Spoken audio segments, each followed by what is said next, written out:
모세의 장인이며 미디안 제사장인 이드로가 하나님이 모세에게와 자기 백성 이스라엘에게 하신 일, 곧 여호와께서 이스라엘을 애굽에서 인도하여 내신 모든 일을 들으니라. 모세의 장인 이드로가 모세가 돌려보냈던 그의 아내 시보라와 그의 두 아들을 데리고 왔으니 그 하나의 이름은 게르솜이라. 이는 모세가 이르기를 내가 이방에서 나그네가 되었다 하미요. 하나의 이름은 엘리에셀이라. 이는 내 아버지의 하나님이 나를 도우사 바로의 칼에서 구원하셨다 함이더라. 모세의 장인 이드로가 모세의 아들들과 그의 아내와 더불어 광야에 들어와 모세에게 이르니 곧 모세가 하나님의 산에 진친 곳이라. 그가 모세에게 말을 전하되 내 장인 나 이드로가 내 아내와 그와 함께한 그의 두 아들과 더불어 내게 왔노라. 모세가 나가서 그의 장인을 맞아 절하고 그에게 입맞추고 그들이 서로 문안하고 함께 장막에 들어가서 모세가 여호와께서 이스라엘을 위하여 바로와 애굽 사람에게 행하신 모든 일과 길에서 그들이 당한 모든 고난과 여호와께서 그들을 구원하신 일을 다 그 장인에게 말하매 이드로가 여호와께서 이스라엘에게 큰 은혜를 베푸사 애굽 사람의 손에서 구원하심을 기뻐하여 이드로가 이르되 여호와를 찬송하리로다. 너희를 애굽 사람의 손에서와 바로의 손에서 건져내시고 백성을 애굽 사람의 손 아래에서 건지셨도다. 이제 내가 알았도다. 여호와는 모든 신보다 크심으로 이스라엘에게 교만하게 행하는 그들을 이기셨도다 하고 모세의 장인 이드로가 번제물과 희생제물들을 하나님께 가져오매 아론과 이스라엘 모든 장로가 와서 모세의 장인과 함께 하나님 앞에서 떡을 먹으니라.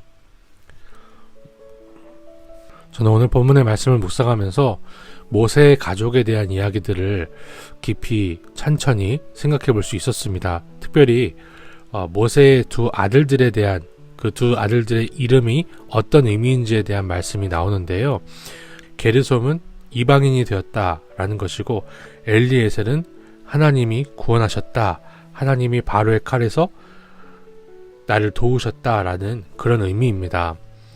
저는 이렇게 모세가 아들들의 이름을 짓고 가정을 이루어가는 이 과정들을 보여주는 두 아들의 이름을 보면서 하나님이 갑자기 모세를 불러서 사용하신 게 아니라 집 안에서부터 잘 준비되게 하시고 믿음으로 고백하게 하시면서 이렇게 이스라엘을 지도하게 하셨다는 것을 생각해 볼 수 있었습니다.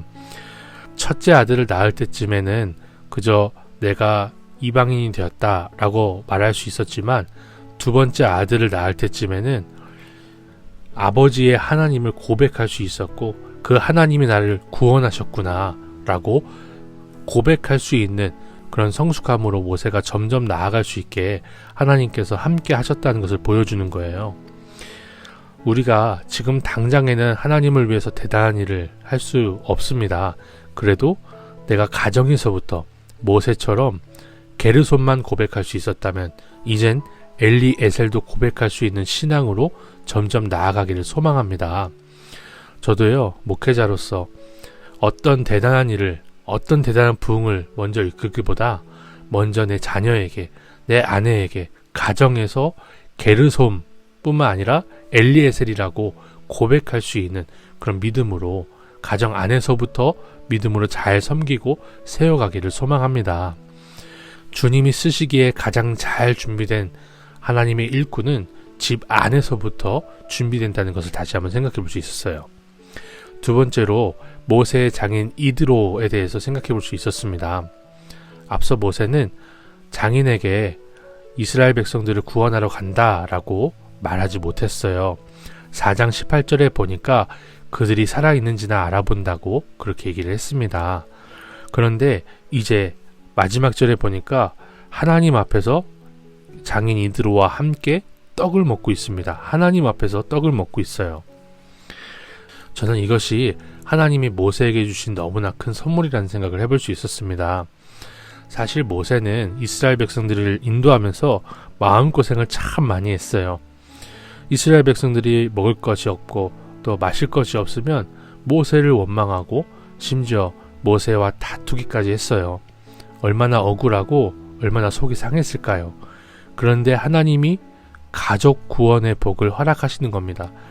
그 어느 것과도 바꿀 수 없고 무엇을 주고라도 바꿀 수 없는 위로죠.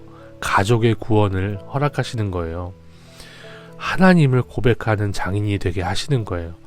미디안 제사장인 이드로가 여호와와 같은 신이 없다. 여호와를 인정하는 신앙으로 나아가게 하시는 거죠. 이것이 우리의 가장 큰 위로이며 복이라는 생각을 해볼 수가 있었습니다.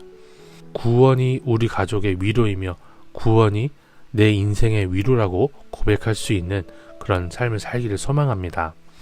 하나님 아버지, 첫째 아들을 게르솜이라고 지었지만 둘째 아들을 신앙의 의미를 담아 엘리에셀이라고 지었던 모세처럼 우리도 가정에서부터 주님을 향한 믿음과 뜨거운 사랑을 고백하길 원합니다. 더 성숙해 가기를 소망합니다. 우리 가족의 구원이 이 세상의 어떤 것과 비교할 수 없는 참된 복이라는 것을, 위로라는 것을 고백할 수 있는 우리가 되게 하옵소서. 예수님의 이름으로 기도드립니다. 아멘.